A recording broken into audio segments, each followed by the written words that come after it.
Tonight, Marine veteran Trevor Reed home in Texas for the first time in nearly 3 years after being freed from a Russian jail.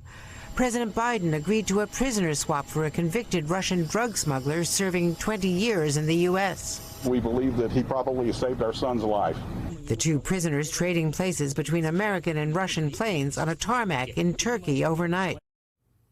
The last time a prisoner swap between Russia and the U.S. took place was just a few months ago, in April. Russia's case against that American, Trevor Reed, was sketchy from the start. In 2019, while visiting his girlfriend in Moscow, he was taken to a police station to sober up after a night of heavy drinking. The next morning, after he was questioned by the Russian intelligence service, the FSB, the Marine veteran was detained and accused of assaulting the officers who had taken him in. During Reed's trial, those officers struggled to remember the incident. They repeatedly contradicted themselves. The whole thing was such a farce that at one point, the judge in the case laughed at the evidence. So it's not surprising that people thought that Reed was used as something of a bargaining chip for Russia. And history may be repeating itself in the case of the WNBA star Brittany Griner. Today in a Russian courtroom, Griner pleaded guilty to drug possession charges, saying that the 2 vape cartridges found in her luggage, which police said contained cannabis oil, were left there unintentionally. But she still faces up to 10 years in prison if convicted. She's expected back in court on July 14th. Her wife and her team, the Phoenix Mercury, have been speaking out about her imprisonment. Last night, they held a public rally in their home arena, calling on the Biden administration to do more to free the basketball star. But ironically, today's guilty plea could be a sign that we may be closer to seeing a diplomatic resolution to the situation. A top Russian official has indicated that no steps could be taken to free Griner until her case was resolved. And with that now in motion, Russia appears interested in exchanging Brittany Griner for a former Soviet military officer and arms dealer named Viktor Bout. Bout is currently serving a 25-year federal prison sentence for conspiring to sell weapons to people who said they planned to use those weapons to kill Americans. The Biden administration has not made any official comment on whether they would agree to that swap, but have said that Griner's safe return is a priority. Now, this situation is also complicated by the fact that Brittany Griner is not the only American being held by Russia right now. Paul Whelan has been imprisoned in Russia for more than 3 years after Russia convicted him on espionage charges, which he denies. So could today's developments be the first step in bringing one or both of these Americans home? Joining us now is Kimberly St. Julian Varnon, historian and PhD student at the University of Pennsylvania. Her work is focused on race and the black experience in Russia and the Soviet Union. She's consulted with the WNBA Players Union about Griner's detainment. Ms. St. Julian Varnon, good to see you again. Thank you for being with us. Thank you for having me.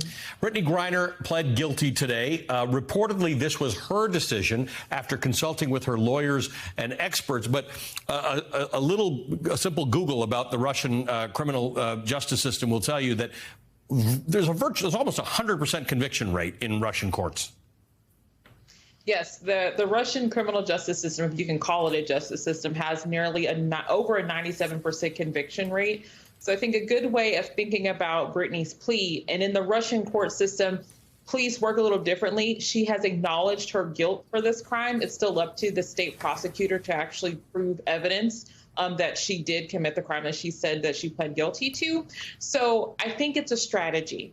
It's one of the ways in which she can say that she had an accident, that she didn't mean to break Russian law, but also that she respects Russian law. So I think that was a very smart move on her and her legal team's behalf. So the thinking by some legal analysts is that she does this and allows the Russian authorities to save face. So if they have any interest in coming up with a deal, she's not trying to embarrass them, saying, "Yep, you know what, you got me with stuff."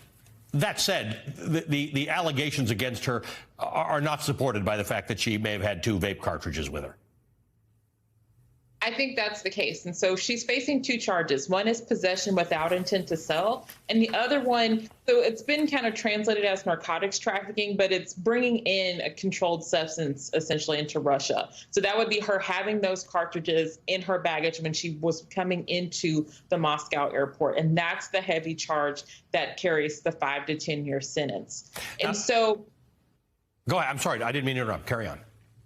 Oh, so in thinking about her acknowledging her guilt, I think one of the reasons she would do that is because in the Russian law, it doesn't necessarily matter how many vape cartridges you have. The fact is the intent is kind of seen there because she brought it into Russia from a foreign country.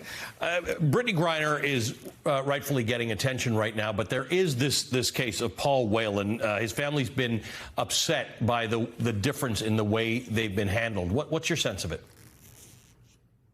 I can completely understand why Paul Whelan's family is upset. Paul Whelan is in a maximum security Russian prison, and he's been there for at least 2 years.